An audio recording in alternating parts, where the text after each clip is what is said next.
joy of those who delight in the law of the Lord. Oh, the joy, the joy, the joy of those who meditate day and night in the law of the Lord.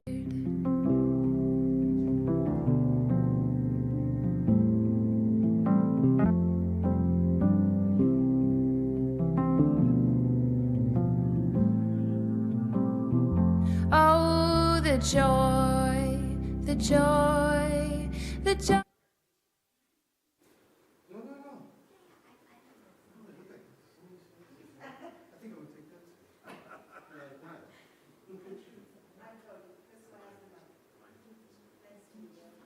I'm Al.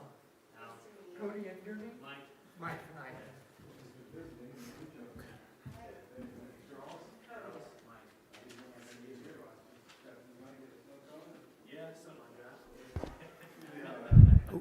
All right, everybody. Well, so glad to have everybody out here with us tonight. And so we'll go ahead and get started because we're right on the dot at 7 o'clock. And so, tell you what I'll do is I'll just open us in prayer, and then we're just going to jump right into it. Because you guys know I always come with more than enough to talk about. So the sooner I get into it, the better. Let's go to the Lord. Our God in heaven, we just thank you so much that you are our Lord and that you allow us to gather together and to learn how to defend the faith, because that is what we're called to do. 1 Peter 3:15 and 16 makes it clear we have to always be ready to provide a defense for the hope that is in us. And we're to do so with gentleness and reverence. And as we do so, we're supposed to sanctify our Lord Jesus in our hearts and honor him as holy. And so, God, I just pray that we would do that. And I pray you would be with me as I teach tonight, and that as we continue with the subject of the theory of evolution and really how the biblical worldview outshines it in every way. Lord, just have that all be communicated clearly tonight. It's in Jesus' name we pray. Amen. All right, so just to kind of let you know where we've been. So this is a apologetics class on presuppositional apologetics. And we've been on the subject of evolution for a while, right? The general theory of evolution. I spent 4 hours showing you everything that's wrong with it. And then last week, I kind of flipped the script a little bit, because in presuppositional apologetics, we do two things. First thing we do is we do what's called the argument from folly, where we step into the worldview of our opponent and show how it doesn't work. It just blows up. But that's kind of easy to do. It's always easy to knock somebody down. The second part of the apologetic task is to show them that our Bible has the answers, right? So that's the argument from truth, where we say, okay, now step into our worldview and let's show you how everything works when you take the Bible's presuppositions for granted and assume them to be true. So that's the part we're on now. We already knocked evolution down. Now we're taking the biblical worldview, and I'm going in detail through it. We're starting with Genesis. We're going to go through Creation Week tonight. And you're going to see how it just works. It really works. It makes sense of everything. So with that, let me just jump right into the introduction. We've already established that the book of Genesis, this is what we talked about last week, the book of Genesis represents a historical narrative. And so it's supposed to be interpreted in its plain sense. And what I mean by that is, you have a lot of people who want to say Genesis chapters 1 through 11 is poetry. You don't have to take it literally. That way they could squeeze billions of years and evolution into it. And what I pointed out last week is you can't do that. Biblically, when it comes to the grammar of the Hebrew, it is a historical narrative. It is presenting itself as real history. So we have to take it as it presents itself. We can't just make up something so that we could somehow mesh it with evolution. No, it's history. It presents itself as history. So the real question is it true or is it not? If it's not, then why don't we all just go home and live our lives? But if it is true, then we need to bow down to the God who inspired that word and gave it to us. And so that's where we're at right now in terms of this subject. We now have come to terms with the fact that we have a historical narrative. And really what it does is it presents the creation of the universe and everything in the universe in a short period. It was done in a week's time about 6,000 years ago. No room for evolution in that, no room for long ages, no room for millions of years of death prior to the fall. There's just no room for any of that. Now, here's what we have to understand. I mean, you guys, you don't live under a rock. None of us live under a rock, okay? So, as you know, the evolutionists, they present their view with like such certainty. Like, we've proven this. Anybody who doesn't believe in evolution is just a moron. And they have a monopoly over public education, over the entertainment industry, over public discourse, who even gets to show up on the platform to debate. And so because they use all these avenues, whether it's entertainment, whether it's the school system, to push their view, it really does make a straightforward biblical account sound impossible. Like if you were to walk up to the average person on the street and say, listen, the earth is only 6,000 years old. You know, it just is, right? And there's no extraterrestrials out there visiting us. You know, you start saying this kind of stuff, they're going to look at you like you're crazy. How could you believe the earth is only 6,000 years old? Scientists have proven it's billions of years old and all that. Now, you could go back to the first 4 hours I did on this. All their dating mechanisms, they don't work. And I proved it, and so you could go back to that. You could take all those notes.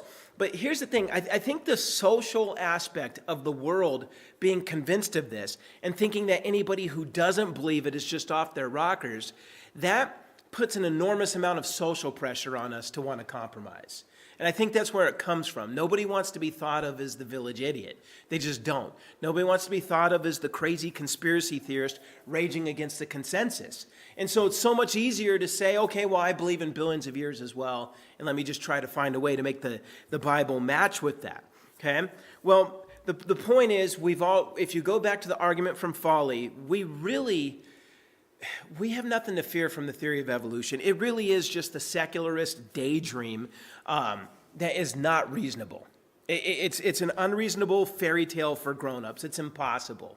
So that's why I do the argument from folly first, so that we leave them in shambles and are like, all right, we really don't need to worry about their arrogance or their bad attitude towards us, right? And then that alleviates the temptation on our part to compromise with evolution. Now, once you realize the absurdity of the secular position, then what we have to do is we have to now show why ours is better. And that's what we're working on right now. Not only is our worldview possible, it's really the only one that explains the world as we experience it. Hence the argument from truth. And so we're going to turn to that now. Now, the way that I'm going to approach this, it's pretty simple. I'm going to treat Genesis like a historical narrative that's meant to be taken literally.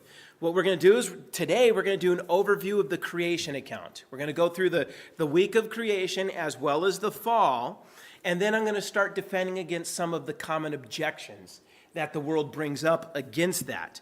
Then next week we'll finish not next week. Next week John's going to be teaching on evangelism. But after that I'll be back.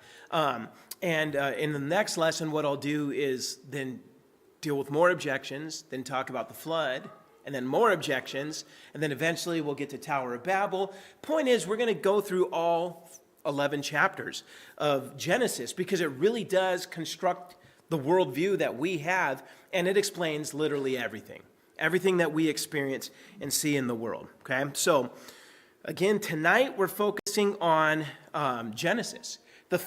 Genesis chapter 1 and 2 and 3. And so the very first verse of Genesis tells us that in the beginning, God created everything.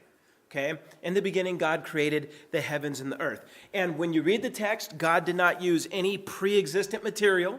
Okay? He didn't take something that already existed and fashion the world out of it. Instead, the technical word we use is he created everything ex nihilo, meaning out of nothing. He spoke matter and time and energy into existence.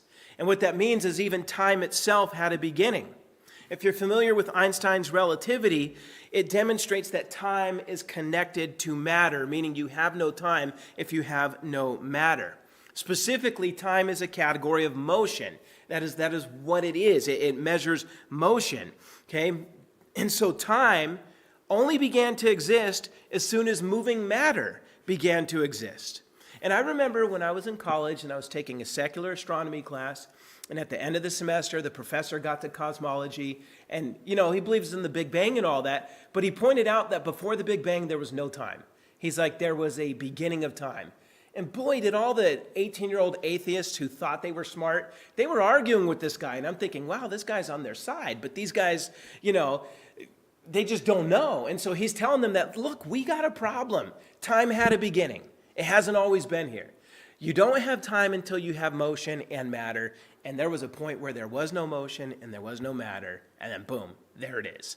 And so, of course, all the Christians are smiling at that place. We're like, finally, all semester we've been hearing nonsense, but this is what we're ending with. And so this is just, scientists don't deny what I just said here, right? So time had a beginning, but time does not apply to God because God eternally exists apart from the universe he created.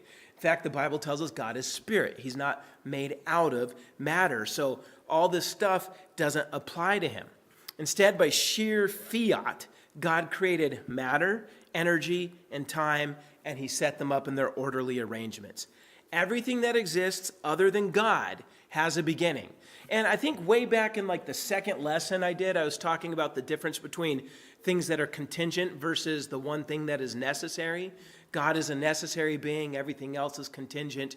And so you could go back and review that. But a necessary being, by definition, is unlike everything else. Everything else has to have a beginning, has to be caused, has to be sustained.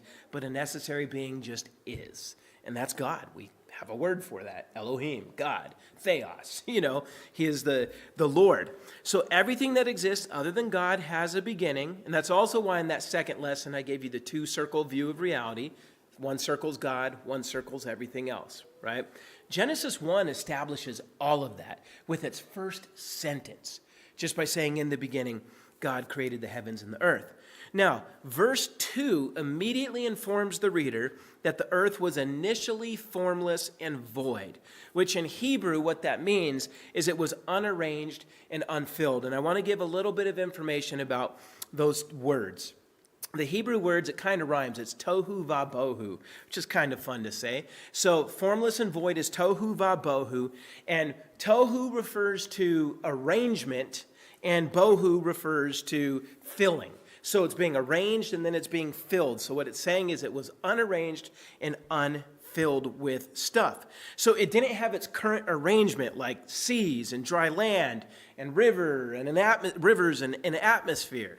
And then it wasn't filled. It didn't have plants, fish, birds, animals, or people. Now, what's interesting is if you look at Jeremiah chapter 4, verse 23, after God exiles Israel out of the land, he declares the land to be tohu vabohu, formless and void, or unarranged and empty. So you know how you hear us talk a lot about how you have creation, decreation, and then recreation? It's interesting that even the exile, we would refer to as a type of decreation, and it uses the exact same type of words. Al. So, did time start with Genesis 1:1 or 1:2? 1:1. Because once he created the heavens and the earth, right, matter's created. Now it's telling us at this point it's formless and void, but it's still there. It's just not arranged or filled yet. So once you have matter and movement, you've got time. Because I've been told by a Christian that the reason the earth is millions upon millions years old was the difference between Genesis 1:1 and 1:2. So we talked about that last time. It's called the gap theory. And yeah, it doesn't make sense. I always wanted to make a joke about gaps in the teeth, but it's getting old. The point is the gap theory does not work for a million reasons, and I gave a couple of them last time. So you could go review that. Yeah. Charles. Because he brought it up when I listened to last week. I wasn't here. So he says that it's drop the mic moment. We were talking about the off consecutive. Yes. Off consecutive differentiate between historical narrative and poetry. Correct. And then that guy Stephen Boyd, was it Boyd? Yep, I was hoping you were going to be here. I wanted to see you light up when some guy with your last name, We ran it through something and it came out like 99 point some % straight up Bob consecutive legit. Yep. That's huge. It is. So the Bob consecutive, or the gap theory, it just. Yeah, the gap theory doesn't work because the verse 2 doesn't have a vav consecutive, it has a vav disjunctive, which makes it just a parenthetical statement about something from verse 1. It's a parenthetical statement describing earth. So verse 1 says he made the heavens and the earth. Then verse 2 says, let me tell you something about that earth. It was unarranged and unfilled. Okay, now that I've said that, now let's get back to the sequence. And then the vav consecutives keep going. Disjunctive for verse 2. Yeah. Yep, usually. I'm telling you, grammar, I hated it in school, and then I grew up and still hated it, but then I became middle-aged, and I'm like, okay, this stuff's important. So hopefully some people realize this a lot sooner than I did. But yeah, so it's interesting, when Israel's exiled, going back to this, its cities are in ruins, the borders aren't recognized anymore, so its arrangement is gone, and its people are gone, so unarranged and unfilled. And then when God restores them, borders are reestablished, cities are now made, so arrangements back, and then the people are back in. So it really lets you know what Genesis chapter 1 verse 2 is getting at. He makes the earth, but it really is just unarranged and unfilled on the beginning of day 1. And so he's going to start to fix that. Okay, it also tells us on the first day that the earth was completely covered in water and there was no light. No light source, and it was all water. And so the first thing God does is he speaks light into existence. But this light source is not the sun. And the reason we know that is because the sun is not made until the fourth day of creation. So the most we could say is that God created a fixed light source. Okay, there's a light source, without body or form. Okay, it'll be replaced by the sun when the sun is made. But for day 1, all you need is a fixed light source, meaning a light source in one direction, and then a planet that rotates. If you have a fixed light source and a planet that rotates, that's all you need to get a 24-hour day cycle. And that's what you get in day 1. You have light, you have the rotation, you have morning and evening. The 24-hour day cycle begins on the first day and sets the stage for all the other days. Now, on the second day, it tells us that God created the expanse, which in Hebrew is the word rakia. Okay, it's the rakia. I love saying that word. It sounds cool. It refers to an expanse of space. Now, on day 4, the sun, the moon, and the stars are going to be placed in this rakia. Okay, it gets stretched out and it gets placed in that rakia. And so what this lets the reader know is it lets the reader know that God created space itself on day 2. So when you think about space, okay, day 1, there was no space. Day 2, he created space, but it's a small universe at this point. It's just a little bit of space around the earth. It's not till day 4 that he then fills it with a bunch of stuff. And that's when it's going to really be stretched. And I'll talk a lot more about that. He'll stretch the empty expanse. I would say on day 2, it's a slow stretch, but it's going to pick up on day 4. So I want you to understand at the end of day 2, the universe is only a little bigger than the earth is right now. Picture the earth with no land and just a little bit of space outside of it. And that's the universe. Now you might be thinking like, wow, that's a hard pill to swallow. And the atheist is going to say, that's so stupid. You're going to say the universe started off just a little bigger than the earth is right now.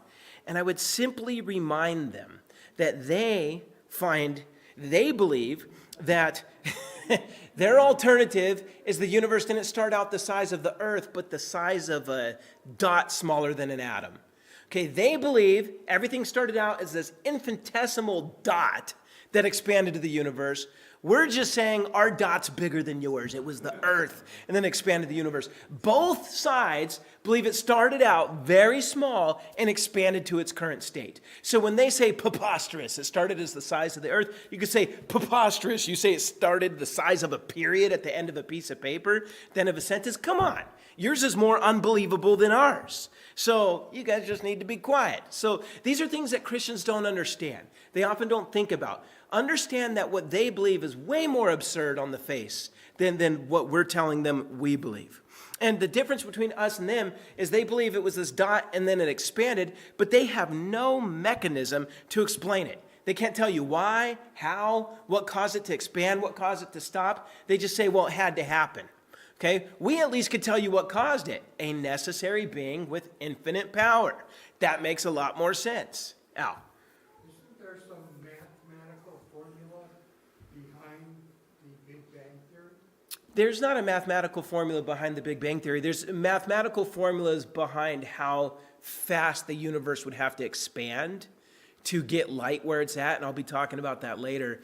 But there's no mathematical formula that could explain that. I know Stephen Hawking tried to say that you could run calculations with gravity, and somehow with the force of gravity in this infinitesimal dot, you could somehow predict how it could cause that explosion. But then that would mean you already have time and you already have motion. Yet his own space-time theorem of general relativity said both time and motion couldn't have started before the Big Bang. So the guy's inherently contradicting himself. I just made that up. Of course. Okay. Yeah, one of my favorite Latin phrases since I've been talking about evolution is ad hoc. It just means made up, out of nowhere. It's a just so. They have a lot of just so stories. The difference is their just so stories are surrounded in mathematical and scientific language, so it sounds believable. But you have to be willing to say, what is the evidence for that? And then they don't have it, and then you realize, oh, this is a just so story. So yeah. Now, one more thing to say about day 2, and then I'll move on. A lot of passages in the Old Testament speak about God stretching out the heavens. A couple examples would be Job 9:8, Isaiah 42:5, Jeremiah 10:12, and there's more than that, right? And so you have to understand that those are later Old Testament writings that are giving you commentary on what happened on day 2. Okay? So you might say like, okay, this all sounds good, but how do we know this isn't just your opinion? It's because these other Old Testament authors came along and said God stretched out the heavens, right? And everything that's in them. But anyhow, that's day 2, and so now we'll move to day 3. The third day presents the creation of land and plants. Now, regarding the land, it tells us that all the waters were gathered to one place, according to the text. So if all the waters are gathered to one place, then that means all the land initially had to be one giant supercontinent. Otherwise, if you have the land splitting the waters, they're not all gathered to one place. So I'm sure you guys in school remember Pangea, right? The supercontinent, and how they show you how South America and Africa fit together perfectly. And you might think like, man, does the Bible say anything about that? Yes. If all the waters were gathered to one place, then all the land was gathered to one place. And believe it or not, the concept of Pangea was first proposed by the creationist Antonio Pellegrini in 1858. And the atheists are the ones who said that is absolutely stupid. And then you fast forward 40 years, and an evolutionist said, well, I think there was once a supercontinent. They're like, oh, that's brilliant. And so the difference is Pellegrini would say the separation of continents was caused by the flood, whereas these guys would say a slow uniformitarian continental drift. But my point is, first people to ever propose Pangea was us. It wasn't them. And we would say that the continental separation is from a catastrophe, the flood. They would say it's from a slow drift. Again, we believe in catastrophism. They believe in uniformitarianism. It goes back to what I was talking about. But if you notice, we all, when you get down to it, believe the same things happened. Just the timing and how long and what caused it is what's different. But a lot of folks don't know that. They don't know like, oh yeah, like them, we believe the universe started small and expanded. We believed it first. Like them, we believed in a supercontinent and then it spread. We believed it first. A lot of these things we believe first. And you'll see more examples of this as we go on. Now, with the land created, God then made seed-bearing plants and fruit trees, and it says they each bore fruit according to their kinds. So this is where the Bible introduces the concept of kinds, which is very important to creationists. And you'll see that when we get to the animals, not today, but in the future. But even here, what this shows us is if God created all these plant forms and they reproduce according to their kinds and bear fruit, well, they bear fruit according to their kinds, then that's telling you that the biblical account makes it clear that all life did not emerge from a single-celled amoeba that then over billions of years became all these plants. Instead, each plant family was created directly in its complete form, able to reproduce or bear fruit and seed according to its own kind, okay? So a very different picture than what the evolutionists postulate. And you have to think about it. So we believe that God created these broad kinds that could then later speciate. So you got the original feline, let's say, and then from that you get all the different types of lions, tigers, house cats, ocelots, all that stuff. So we believe that God made the kinds, then from the kinds, due to adaptation, mutations, natural selection, we believe, and again, Christians said this long before the evolutionists did, that you could have speciation from those. That's far more plausible than their idea that, again, you have a single cell, and then through the addition of new genetic information, you get this vast array of life. That just doesn't make any sense. And it's unobservable anyway. Now, moving on to the fourth day, God created the celestial objects. And he calls them the greater light, which is the sun, the lesser light, which is the moon, and then the stars. Now, when you take this at face value, the earth predated the sun, the moon, and the stars by a few days. Just to let you know, that contradicted all the ancient pagan cosmologies. All the pagans said the stars and sun were there first, like the secularists say, and then earth came last. The Bible alone saying earth was first, and then those other things were made after that. Now, Genesis chapter 1, verses 14 through 15 tells the reader one of the purposes of the stars. It's human timekeeping. We're able to track seasons and keep time, and later on in Leviticus, it's going to be used for the Moedim, God's appointed times, where he meets with his people throughout the calendar year. So in the stars, in the moon, and all that, it all plays a role to that. And even today, you might think, no, my phone keeps the time. What is your phone keeping the time based on? Going around the sun, right? So again, these things are still used for timekeeping. We could not keep time properly without these heavenly objects. And so God gave them to us for that purpose. It also tells us in other parts of the Bible that the heavens declare the glory of God. They testify to his infinite power. That's Psalm 19, verse 1. Now I want you to think about that. If the Bible presented a tiny universe, then how does that speak to God's power? It doesn't. The Bible, if it's using the universe to say, look how infinitely powerful God is, it means the Bible's presupposing an insanely big universe, okay? And that is not something that creationists see as a problem. Instead, we say, of course the universe is huge. It testifies to the greatness of God. Furthermore, the Bible always presents an unimaginably large universe. For example, when it compares the stars, okay, like the stars to being as numerous as the sand of the sea, those are compared when it talks about how God's going to bless Abraham. You have to understand, with the naked eye, at any point on earth, you could see about 3,000 stars. That's not innumerable. Ancient man could count to 3,000 and have very little problem doing that. So when God says, no, the number of stars is comparable to the sands of the sea, what he's telling you is this universe is huge. It's beyond your ability to even imagine or truly to be able to measure. And you know, Jeremiah 33:22 even says that, the stars and the sand of the sea, uncountable. So obviously, the Bible's not presenting a universe only as big as our naked eye could see. It always has been presenting a universe as big as secularists now understand it to be. It's worth noting that throughout the history of the church, key Christian thinkers always argued for a universe large beyond imagination. And the reason I say this is you would be under the impression that until modern astronomers came along with their telescopes, we're just a bunch of knuckleheads, and we all thought the universe was small, but then they proved how big it is. And once you see how big it is, well, gosh, Earth is so insignificant in that. How could you believe the Bible story after that? But you go read everything major church thinkers have said about the universe. They've always realized it was this big.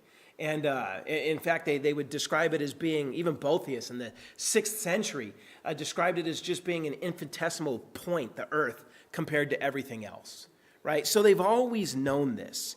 Not only that, it really is a non sequitur, which means it does not follow. Okay, it does not follow that a massive universe somehow undermines creationism. Again, the scripture tells us, it just tells us how great God is. Now, C.S. Lewis grew tired of people saying that in his day. Oh, this universe is so big. How could you guys still believe in God? So I'm going to read a pretty big quote from Lewis. It's kind of hard to follow, so I might give my own paraphrase at the end. But here's what he says. He says, in popular thought, however, the origin of the universe has counted, I think, for less than its character, its immense size, and its apparent indifference, if not hostility, to human life. And very often this impresses people all the more because it's supposed to be a modern discovery, an excellent example of those things which our ancestors did not know, and which, if they had known them, would have prevented the very beginnings of Christianity. Here there is a simple historical falsehood. Ptolemy knew just as well as Eddington that the earth was infinitesimal in comparison with the whole content of space. There is no question here of knowledge having grown until the frame of archaic thought is no longer able to contain it. The real question is why the spatial insignificance of the earth, after being known for centuries, should suddenly in the last century have become an argument against Christianity. In other words, what he's saying is, okay, we've always known the universe is big. Why now are you saying this is an argument against Christianity? Nobody saw it that way before. You guys are just making it more than it is. So that's day 4. 5th day, God creates life in the sea and in the sky. And concerning the sea, he commands the sea to literally swarm with swarms in the Hebrew. He commands it to swarm with swarms of living creatures. And it uses that word to emphasize really the innumerability of sea creatures. There are so many things living under that water that we have no idea about, and they reproduce in a way that make rabbits look like they don't know what they're doing. I mean, the thing is, the sea creatures are able to swarm, and they have prodigious populations within each diverse kind, and because they could reproduce so rapidly and so much, you could get a lot of speciation there. So I'll tell you, I mean, we probably know less about our oceans than we do about space right now. God created a lot there. And the sea creatures, this is the first time when it comes to the sea creatures and the flying creatures, this is the first time in the Bible we see the term in Hebrew, nefesh chaya, which means living creatures. He made it living creatures. Now you might think like, well, aren't plants living? Not by the Bible's designation, at least not in the designation of nefesh chaya. That is not given to all life in Genesis, but only to certain life. And you have to think about that, right? If death came into the world through Adam, then it can't refer to things like plants, because Adam and Eve would have eaten plants before the fall. They would have died. Okay, so death refers to the death of nefesh chaya, sea creatures and land creatures and sky creatures and man. Okay, little bacterias. Okay, that doesn't count as nefesh chaya. Cell death. I remember one time an old earther said, well, surely Adam's cells would die and then regenerate and all that before the fall. So death before the fall. And I'm just thinking, are your cells nefesh chaya? No. Okay, so the Bible's very specific in the type of life that God is talking about and that death is going to affect. Okay, and think about it. In the new heavens and new earth, will there be any death? No. But it does say we'll be eating from the tree of life. So again, whatever fruit that bears, God doesn't count that as death. So don't let people confuse things with that. In addition to the sea creatures, God also created all kinds of flying creatures that according to the Hebrew, it says they fly across the face of the expanse. Okay, the Hebrew word is the face of the rakia. And it's very observational, because from the observer on the ground, it looks like flying creatures, they're flying on the edge of space, but they can't get out into space. So they're at the face of the expanse. It's a really nice way to put it. Now, one thing you need to know is the Hebrew verbiage regarding the sea creatures and the flying creatures, it's broad rather than specific. It does not say God created the fish. It says he created sea creatures. So that covers everything. It doesn't say he created the birds, but it says he created oaf, or the ophim, which refers to any creature that flies. That includes birds. It includes bats and flying dinosaurs. And likewise, for sea creatures, the sea creatures, it's fish, but it includes whales, sharks, fish, otters, sea lion, jellyfish, plankton, sea turtles, tadpoles, etc. It doesn't care about our modern designations. Well, why doesn't it say mammals? Who cares? If it's in the sea, it's a sea creature. If it's in the sky, it flies. In fact, Hebrew classifications of animals are based on locomotion rather than biology. In other words, what they're asking is, what does the creature do? If it flies, it's an oaf. It's a flying creature. If it swims, it's a sea creature. So listen, the Bible is not in error when it classifies bats in the same group as birds. It's doing so because of how they move, okay? Now, the text also tells us that there were large monsters, sea monsters, which could be serpent and dragon in the Hebrew. That's the most often translation of that Hebrew word. But it also could refer to any giant sea creature. So creationists would say this word would easily cover the ichthyosaurs, the pliosaurs, the plesiosaurs, and the mosasaurs. Those are some of the famous giant sea dinosaurs. They would be covered by this word. Now, day 5 ends with God doing something he did not do in the previous days. He blesses the creatures of the sea and the sky. He didn't bless the plants. He didn't bless the waters. But he blesses these creatures because these are creatures that reproduce. And these are nefesh chaya. So it is a different class of creature, one that reproduces by sexual procreation. And so God blesses them and tells them to be fruitful and to multiply. And he's going to do the same thing with all the nefesh chaya on day 6. Now, the 6th day is the culmination of all of this. God creates all the land vertebrates, including animals and humanity. Now, one thing you want to know is on this day of creation, the 6th day of creation, the text gives us a natural dividing line. And what I mean is that on each of the days of creation, it ends with a statement. It says, and God saw that it was good. On day 6, after he creates the animals, it says, and God saw that it was good. That's putting a big stop right there. But then he continues making on day 6, us. And then after us, and God saw it was very good. Okay, so the fact that he stops after the animals and says, and God saw it was good, what that is signaling to you is that humanity is seen as a separate act of creation, the crowning achievement, the pinnacle. So beginning with the animals, then, God creates them as nefesh chaya from the earth itself. So you got the sea creatures, the flying creatures, and the land animals. Okay, they got blood, they have the breath of life. Okay, these are the things that will then die as a result of the fall. Okay, and before I get to man, just a little more about some of these animals. Genesis gives us these animals in 3 categories. Okay, there's the behemoth, these are animals that could be domesticated. Then it mentions animals that creep, remus, which is probably reptiles, amphibians, and stuff like that. And then you have the animals that cannot be domesticated. They're big, they're strong, and so that's the Hebrew word chaya, and that would include dinosaurs and stuff like that. You're not going to be, I know the Flintstones has Dino as a nice little pet, but I just don't think that would have worked in real life. I just don't. And so in summary, though, those are the 3 big categories of land animals, right? All kinds belong under those 3 categories. And then from those kinds, you'll eventually get all the species. So anyhow, at this point of the narrative, everything other than humans have been created. Now, insects and arachnids, people always say, well, what about spiders? They're not mentioned, okay? None of these words cover them. But angels aren't mentioned either in Genesis chapter 1. But we know everything, according to Exodus chapter 20, verses 8 through 11, it says everything that was created in the 6 days of creation. So that would include spiders, insects, and angels. And not like I'm not meaning to put angels in the same level as spiders. I'm just saying like they're similar in that they're not mentioned in Genesis 1, but we know they're part of the everything that was made.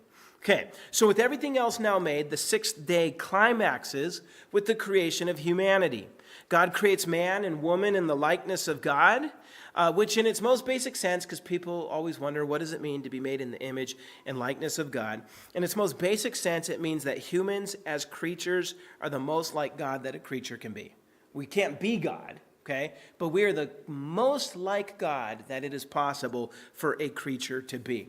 More precisely, I'm kind of tapping into a couple thousand years of Christian reflection, and I'm going to summarize it really quickly.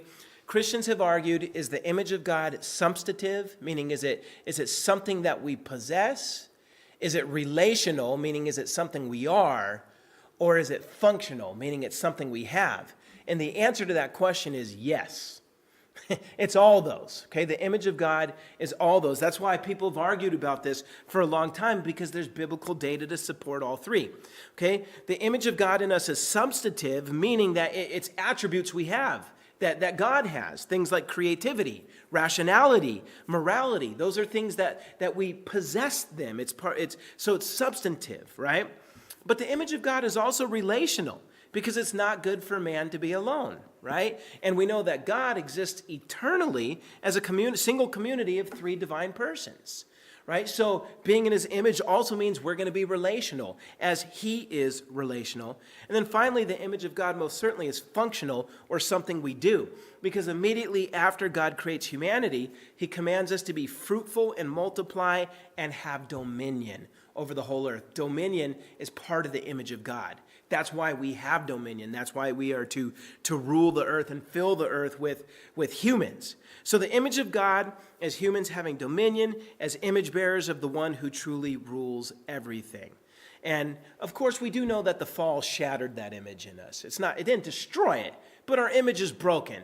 So our ability to have dominion is not what it was before the fall. Our ability to use those substantive characteristics is not what it was before the fall. And God, our relationships are not what they would have been before the fall. Relationships are a big struggle. So the fall has marred the image of God, but it's still there. And in Christ, it's being restored.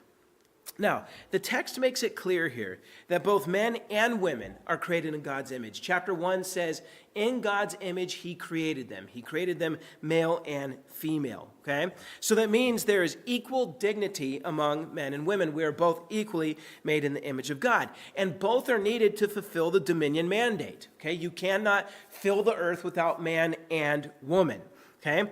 But at the same time, we have to understand that men and women are created and designed with many differences, and so because of our differences, our relationship to each other is one of complementarity, meaning our differences complement each other, okay, and helps us get to that dominion mandate. Now, the Genesis narrative lets us know that God fashioned Eve out of a part of Adam. Now, whether it was his rib or not, we don't know. It was from his side, we know that. And given that she was made from Adam's own body, implies in modern terminology that she was a clone of Adam. And all God would have to do is remove the Y chromosome and double the X, and from Adam you get a perfect female clone who is not him, but is from him. This would explain then, because I always wondered, okay, how does Adam's fall affect Eve? We know that as a federal head, it would, but also as a natural head, it would. She comes from him. We all come from him. We're descended from him, and she physically came from him as well. So because of that, his sin affected her and everybody that comes after them.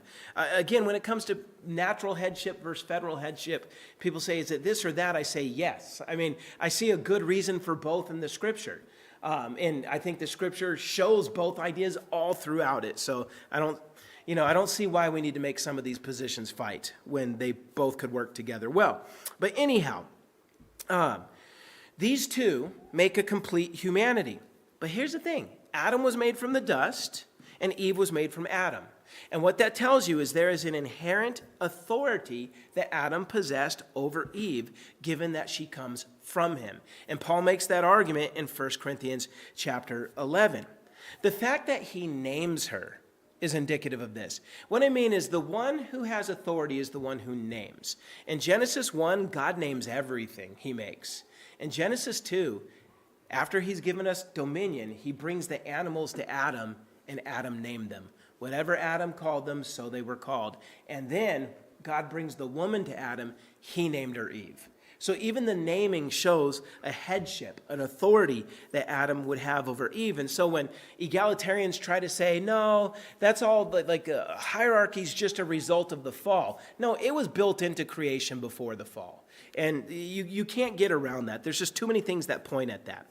Another thing we notice in chapter 2 is with the creation of Adam and Eve, on day 6, you also have the first marriage. So again, you have, I hope you're putting some things together. Like we look around the world, we see everything reproduces according to its own kind. The Bible says that. We look around the world, every society has men and women pairs marrying each other. And as far as we could tell, for the whole historical record, that's been what people's doing. Where'd that come from? Oh, the very first day we were here. The point is, evolution doesn't explain any of that. They just come up with, again, just so stories. But our worldview places answers to all these things at the very beginning, okay? And just a little side note that I find fascinating is God performs a surgery on Adam to make Eve. It says he makes the man fall into a deep sleep and then, cut him open, closed up the side, and all that type of stuff. Do you know that, how many of you have ever had a surgery before? Are you thankful for anesthesia? Are you thankful that they're able to knock you out so they could cut you open and fix you? Well, just to let you know, Sir James Simpson, the father of anesthesia, lived 1811 to 1870. He was inspired to create this based on the creation account. He's like, well, God had to have something that knocked Adam out, so we got to have a way to put people out to where they can't feel it. Then we could do these surgeries. And he invented anesthesia, all because he read the creation account and wanted to replicate what he saw there. So again, it's Christians coming up with all this stuff, not the secularists. All right, any questions before I move on? All right. So, implications of us being made in the image of God, right? Well, hold on. Implications, yeah, that is the implication slide. Okay, so, yeah, here's the big implication. When God made the animals, he said, let them reproduce after their own kind. He didn't say that about us. Okay, when it comes to us, he says, God speaking, the Trinity speaking, let us make man in our image according to our likeness. So let all the animals reproduce after their own kind, but I'm going to make man after my kind, is what God is saying. That sets us again on a level above animals. Okay, it just does. And what this tells us is that because we come directly from God in this way and we're made according to God's kind, it places us in a class above all other created things. Okay, these environmentalists are crazy when they act like we're a parasite and we have no right to eat pigs and chickens and stuff like that. They're nuts. We're on a level that is above all the other creatures. It's just the way it is. It's a matter of ontology. It's how God made us. We are the only created thing that is modeled after God.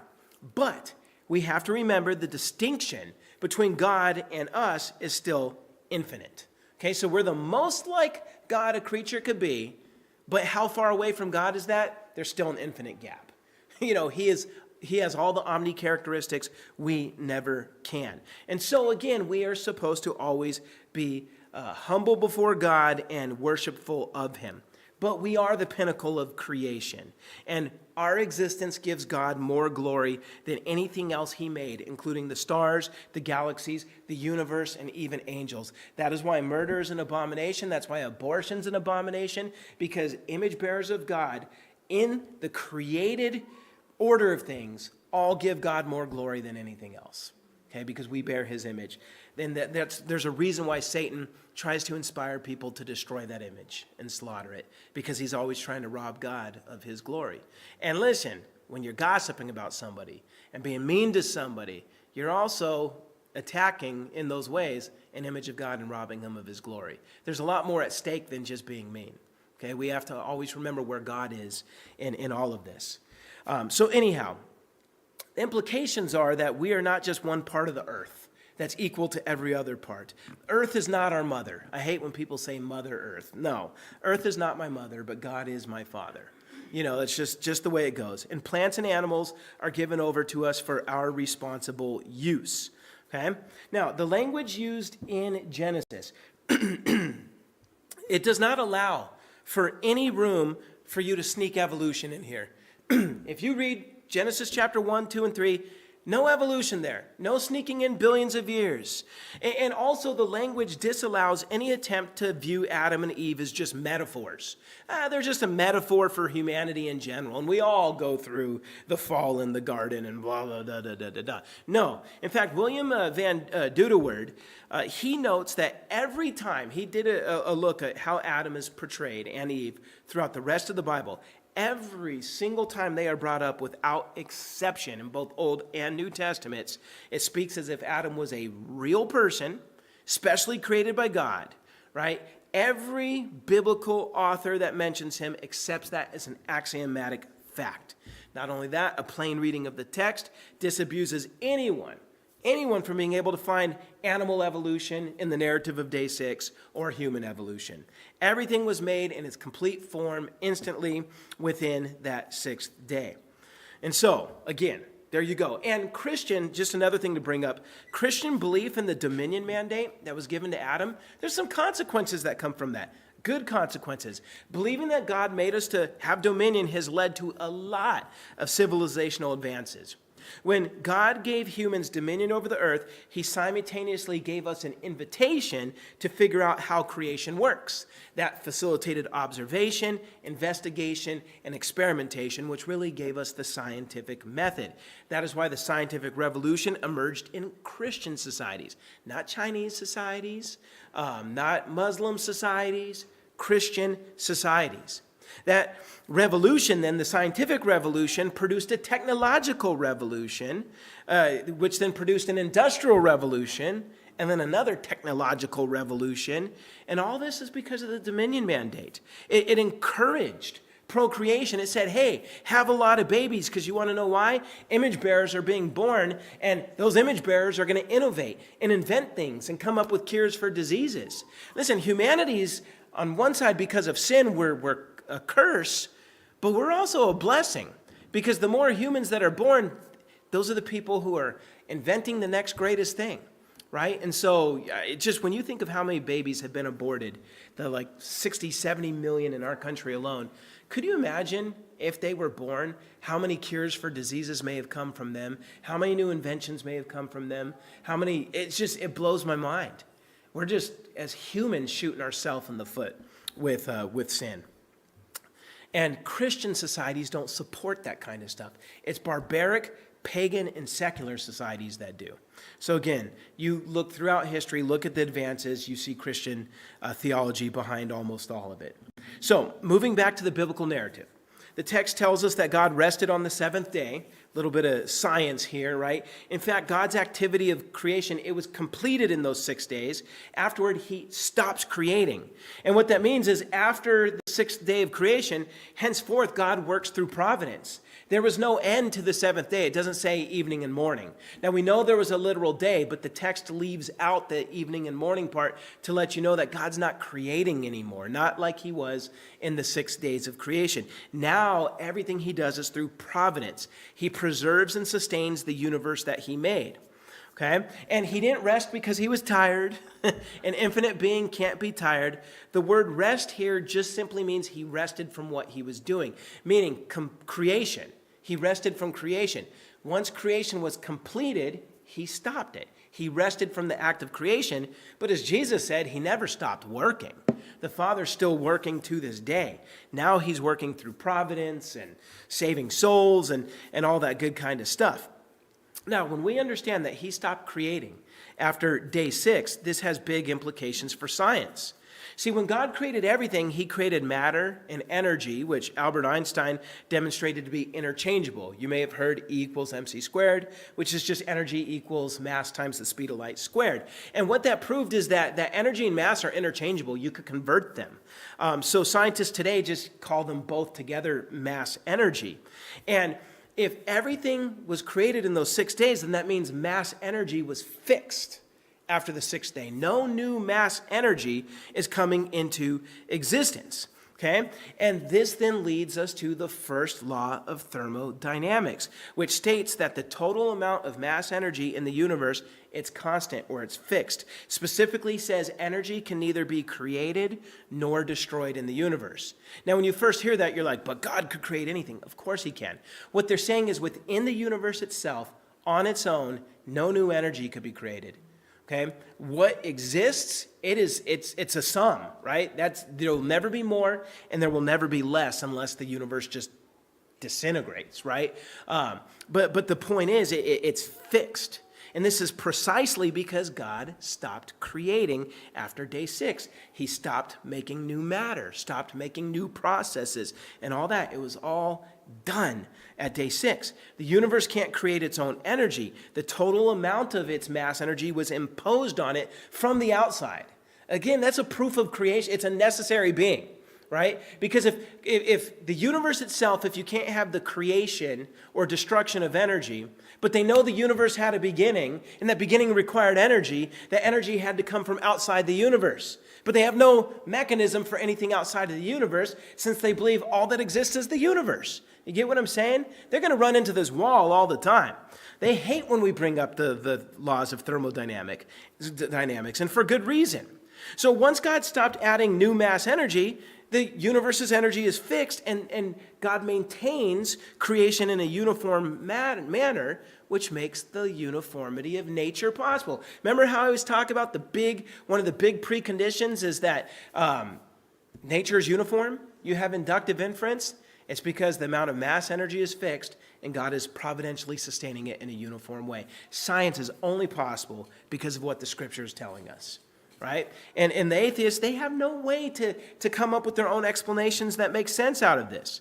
So pretty much God can impose his will upon creation and perform what he wants. Well, I'm talking about miracles now. So he's sustaining everything through providence and nothing changes. But then the atheists will be like, well, what about miracles? Well, God can impose his will on the universe he created. It's not that hard. Well, if your phone just starts levitating, then hasn't God introduced new energy? No, not if God picks it up and I just can't see his hand. It's no different than me picking it up. There's just so many dumb things they say and so many easy answers for that kind of stuff. Now, miracles aside, the first law of thermodynamics shows us the constancy of mass energy. But one thing you need to understand is that the form of mass energy changes. Meaning not all energy is equal when it comes to the ability for that energy to do work. In other words, me pushing something, that is useful energy. I'm going to use this just because I'm a toddler sometimes, but passing gas is a form of energy as well.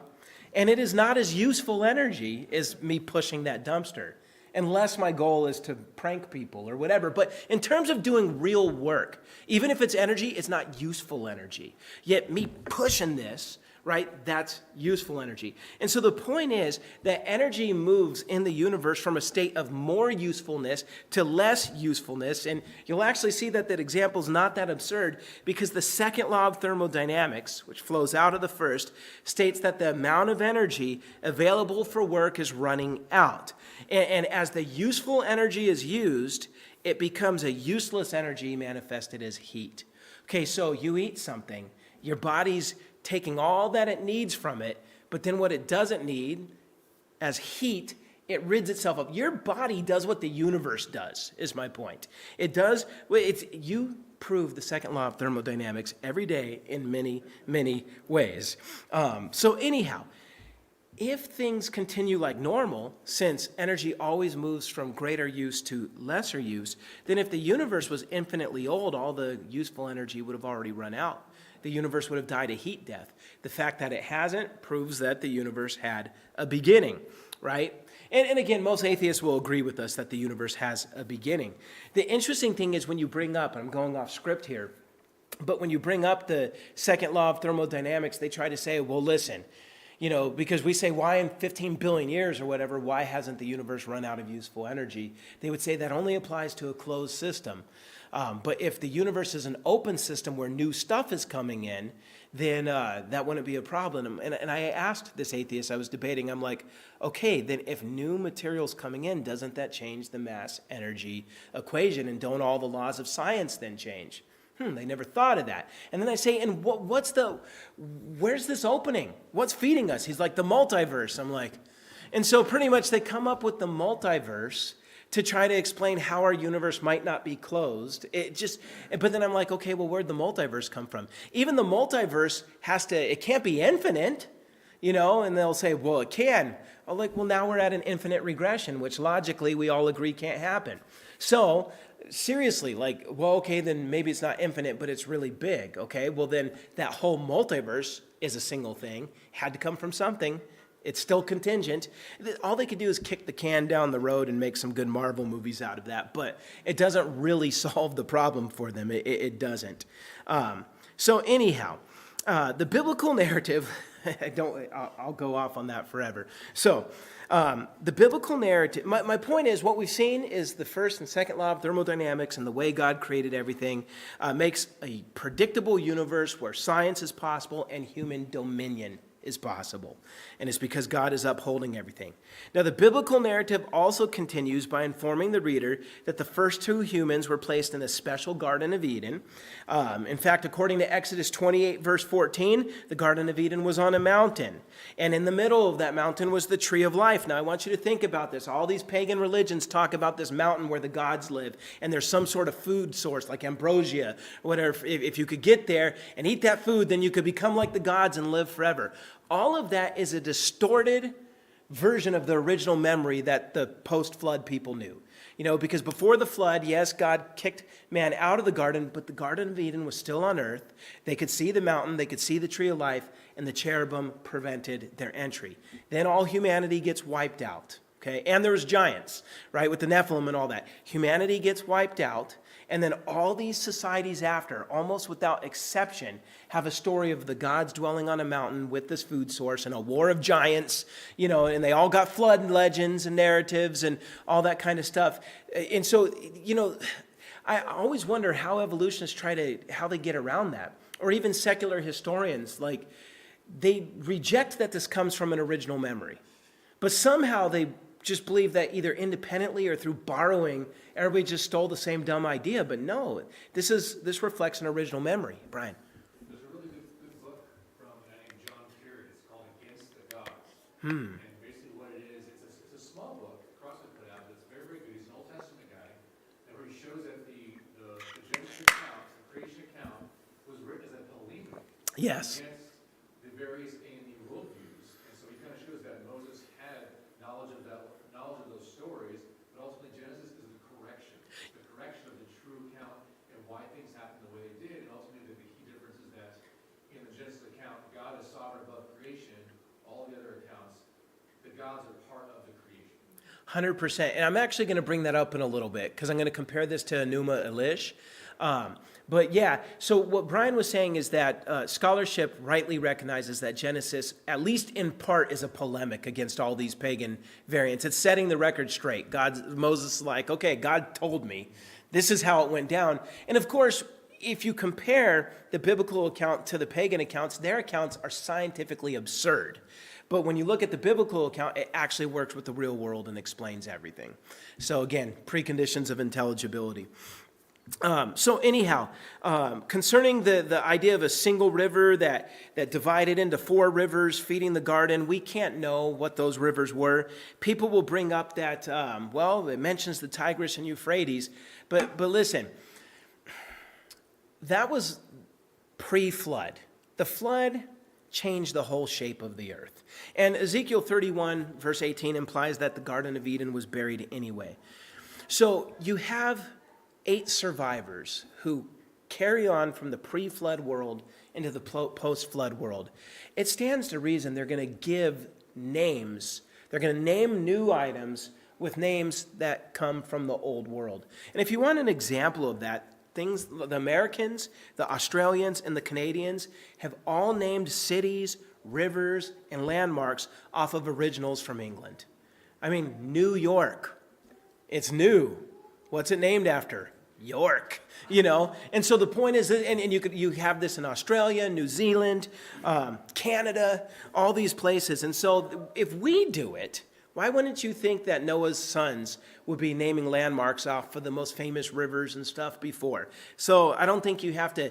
I think if you're looking at the Tigris and Euphrates today, trying to find the Garden of Eden, It's not going to happen. These are far apart from each other. And then there was 2 other rivers, and there's no mountain there, so anyhow. So anyway, everything that I've mentioned up to this point is before the fall. So obviously Genesis 3 gives us the fall. Adam and Eve disobeyed, and I went over all the implications of that in the very first lesson. So I'm not going to go through it again, but we know that the fall brought the curse. And with the curse, you have death coming into the world, afflicting all the nefesh chaya, and creation itself is now cursed. And so life is a struggle. I think I agree with Dr. Sarfati that before the fall, picking fruit off of trees was able to sustain human life. Things were perfect. We wouldn't need as many calories. The world doesn't fight back as much. But now that it fights back, we need more calories to sustain ourselves. So picking fruit off trees isn't going to do it anymore. Now we have to do agriculture and combine different food sources to make higher caloric foods. Now the animals, they can't do that. They don't know how to farm. And so this is why they're going to start moving to carnivory and start eating each other, because it's a matter of them needing the calories to live in this harsh world. They can eat only what they find. And so a lot of times atheists say, well, why does the saber-toothed tiger have those big things if they were made to eat vegetables? Well, listen, there's so many good examples you could find on creation.com of animals you could look at today with big old claws and crazy teeth that eat leaves. And like you look at the panda bear. I mean, that thing eats bamboo, but if it wanted to, it has all the apparatus that all the other bears has to eat you. But it doesn't want to eat you. It likes its bamboo. Okay, so the thing is, all these features and functions that you see in these animals that look crazy could have a pre-fall good use. Okay, but because of the fall, they've now been turned into killing other creatures for their own survival. And now you have natural selection because of that. So anyway, all that concludes the summary of the biblical creation account. It provides a consistent and coherent explanation of origins, but despite that, the secularists and the skeptics still reject it outright.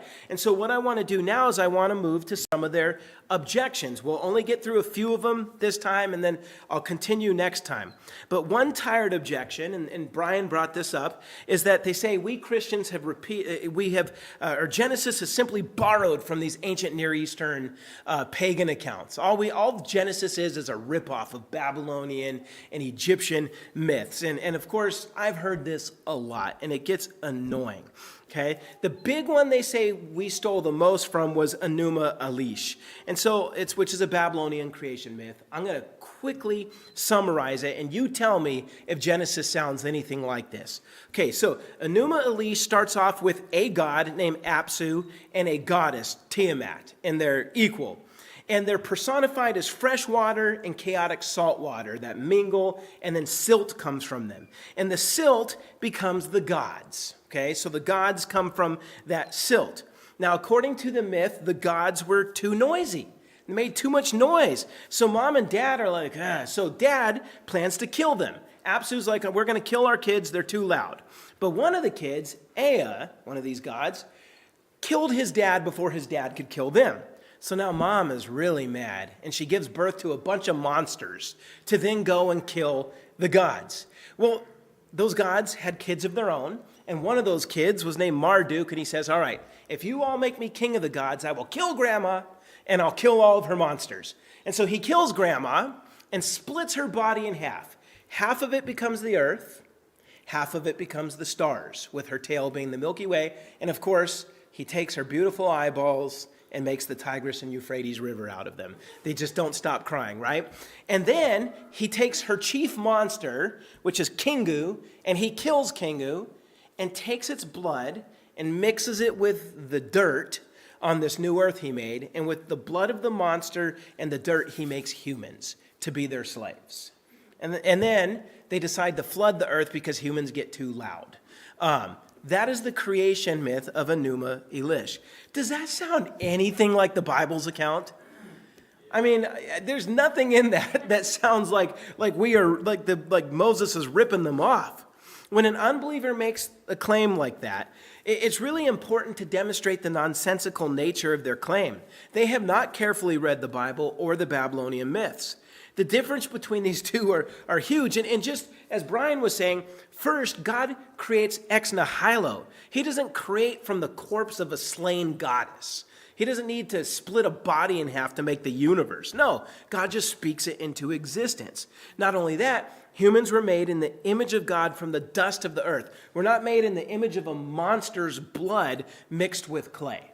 Okay, that's not what we're made from. Very different. Okay, God is the supreme Lord over all else. He's distinct from his creation, whereas the Babylonian gods are all part of the creation. They're mortal. They could be killed. So when you take the time to compare these, I don't see how anybody with a straight face could say that the Bible's dependent on them. No, the Bible's polemically correcting them. Like, this is how far you guys have fallen from the truth, is what the Bible is saying. Now, several objections to the Bible, to Genesis, center around matters of astronomy. For example, secularists scoff at the idea that God made the sun. They're like, God didn't make the sun. The nebular hypothesis accounts for the sun. Now, the nebular hypothesis is this idea that, that you had a lot of gas, a space cloud of gas, and it started to collapse. And when it collapsed, the sheer weight of it caused everything to start spinning. And then the nuclear fusion process started, and it became a star, and it had so much mass, and it was spinning so fast that it dragged a bunch of other things into its orbit. And that's why you have a solar system with this massive star at the center, and then planets orbiting it. Nebular hypothesis explains it all. We don't need your God. Well, this theory fails for a very important reason. If that is how the sun formed, then we should see a solar system that works very differently than ours. Why? Well, if the sun was formed through that hypothesis, then the angular momentum would cause the sun to spin very fast, while all the things caught in its orbit would spin slowly. In fact, creation scientists like to say it's kind of like a ice skater when she starts spinning real fast. Like, all the speed is at her center of gravity. And the further you get from that center of gravity, the spin slows down, okay? So the sun should be spinning the fastest. Should be spinning crazy fast because it's 99% of all the mass and matter in the solar system is in the sun. Only 1% is accounted for everything else, Jupiter, its moons, Earth, all that kind of stuff. If you have 99% of the mass, and that's how it formed, it should be spinning real fast, and everything else should be going real slow around it. In fact, the sun is moving the slowest. It rotates the slowest, and all the planets move around it at a way faster speed. So what the math, the science, it doesn't match their theory. Angular momentum disproves their theory. So again, their hypothesis lacks any credibility against, or as an objection against the biblical account. Now, the most common one, the one you've been waiting for, and the one that I've strung you along the longest, is the starlight problem. Okay, because this is the one that stumbled me when I was a young college person. Like, yeah, they must be right that if this star is 4 billion light years away, that means it took the light of it 4 billion years to get. That means the Earth had to be here 4 billion years. How do we explain this? Okay, so when we say the Earth is 6,000 years old, and we've already discredited all their dating methods in the last few lessons, but what about the starlight? They're going to say, that's dumb because we see stars far away. You have a starlight problem. Well, this is a good place for me to point out that they also have a starlight problem known as the horizon problem. Most secularists don't know this, and the ones that do aren't going to advertise it, so you can advertise it for them. Here's the starlight problem for them.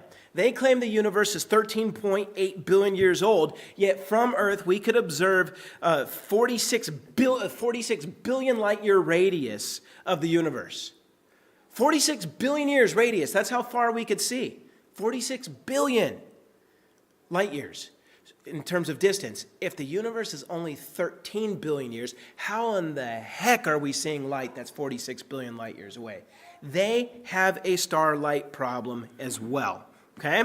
It's a problem for them, and it's a problem for us, but it's not really a problem because our model works. Now, related to the starlight problem is also the problem of cosmic background radiation. Cosmic background radiation is evenly distributed across the entire universe at a temperature of 3 degrees Kelvin, which is just 3 degrees above absolute zero. And what that would require is from the original expansion that happened, that heat had to transfer from the original central source all throughout the universe, because it is really evenly distributed at 3 degrees Kelvin. So it had to be transferred there. Heat can only move at its fastest at the speed of light. If the universe is only 13 billion years old, how could you have 46 billion light years worth of heat evenly distributed in 13 billion years? You can't. So they have a starlight problem. They have a cosmic background radiation problem. They've got problems. It's that simple. Okay, so clearly then, the secularist believes in a universe that is younger than what it looks like. It looks like it's 46 billion years old, but they're telling you, no, it's only 13.8 billion years old, okay? And so we're saying something similar. Well, yeah, it might look 46 billion years old, but it's only 6,000 years old. Listen, 6,000 years to 13 billion years is a drop in the bucket when it looks 46 billion years, okay? So again, we both have a big problem. We do. So how do they resolve this problem? They propose a theory of cosmic inflation where space itself is stretched. Okay, so remember how everything started as that dot, and then they believe it exploded? Well, they believe space itself was being stretched because space is a fabric. Since light exists within space, okay, light can only go as fast as it can in space. But space itself is outside of the light. It's beyond it, so you could stretch space technically faster than light. Okay, and so they believe that's what happened, that something caused space itself to stretch so that in each trillionth of a second, it increased the size of the universe 25 times. Now, this solves the starlight problem because you could stretch space faster than light can move. And since space is a fabric, you could stretch it at the superluminous inflationary speed. And light and heat will now arrive at great distances a lot faster than the speed of light would get them there normally. Now, let me illustrate this. How many of you have ever been to an airport and you see a conveyor belt? You know, to where you've been on it and you walk on it. When you're walking on that conveyor belt, doesn't it seem weird like you're walking, but everything's flying by like you're running? Okay, your walking speed is the same as it was before you got on that thing. But now you're on an object that's moving faster than you are. And so as you're walking, you're covering a much bigger distance than you're walking regularly would because this object is pulling you faster. If the object is space itself and it's being stretched really fast, while light is going at its normal speed, light is going to get everywhere really quickly. Okay? And so the point is, a universe that looks older than they say due to starlight, they come up with this explanation. Well, the universe stretched, and that's how it happened. For them, it's ad hoc. They just made it up. For us, it's not. Our Bible tells us this is what happened, right? It tells us God stretched out the heavens. Okay? So again, we're not the only ones. The first thing you got to know is we're not the only ones claiming that the universe is younger than it looks based on starlight. Okay? Long before any secularist invoked cosmic inflation, the book of Genesis tells us God created an expanse, a rakia, space. He placed the stars in them, and then he rapidly expanded it. Okay? We assume that the stretching of the expanse was slow on days 2 and 3, and then it intensified on day 4, and God stretched it only as long as he needed to get us to the 6,000-year-old earth. And it wouldn't take long. Remember, these guys said every trillionth of a second increased the universe size by 25 times. That's what the math would show. So God's stretching of the universe did not take long at all. It's not like it took days. Probably only took a couple seconds, if even that. So the question is we say that's why there could be a 6,000-year-old Earth when you could see starlight 46 billion light years away. The question for us is, why do they say 13 billion? We know why we say 6,000. If you count the genealogies in the scripture, we end up at about 6,000 years. Okay, that's why we say 6,000. Why do they say 13.8 billion years? Is there something that they've discovered that says, no, that's how long it happened and then it stopped 13 billion years ago? No. Their own math demonstrates that this all could have happened yesterday. This all could have happened yesterday, and we'd have the exact same size universe with the exact light would look exactly like it looks right now. It just depends on when you decide this process stopped. Okay? How long do you claim that inflation lasted? Their only reason for claiming that inflation ceased 13.8 billion years ago is because that's how old they believe the universe is. So they've already said, well, we know the universe is 13 billion years old. Therefore, inflation had to stop 13 billion years ago. That's it. That's not evidence. That is not evidence. It's wishful thinking. In fact, some secularists rightly call it that. Michael Brooks in the New Scientist magazine said this whole thing is just wishful thinking. Furthermore, they have no physical mechanism that could explain what started this and what stopped it. Let me tell you something. Whatever could cause the universe to expand at that rate is more energy than the whole universe has. And whatever could stop it is more energy than the universe has. Because the fixed amount of energy in the universe, as it is, cannot account for this and then the stop. Okay? It just can't. It can't account for the acceleration and then the deceleration. It can't. But if you have an entity outside of the universe that's omnipotent and infinite, he can start it and he could stop it, and it makes sense. They have no mechanism. They just say, well, we don't know. But what they believed happened is impossible unless you have a God who did it. So just to summarize this point, and then I'll take your question, and then I'll finish real quick. To summarize that point, both sides believe the universe started out small and expanded. Both sides use that as their explanation of why we could see starlight far away. The only reason they say 13 billion years is because they already believe that's how old the universe is, and they have no mechanism to explain how this was even possible. We have the God who did it tell us how he did it and when he did it. That's the difference between us and them. Yes, Al? But I thought scientists believed that the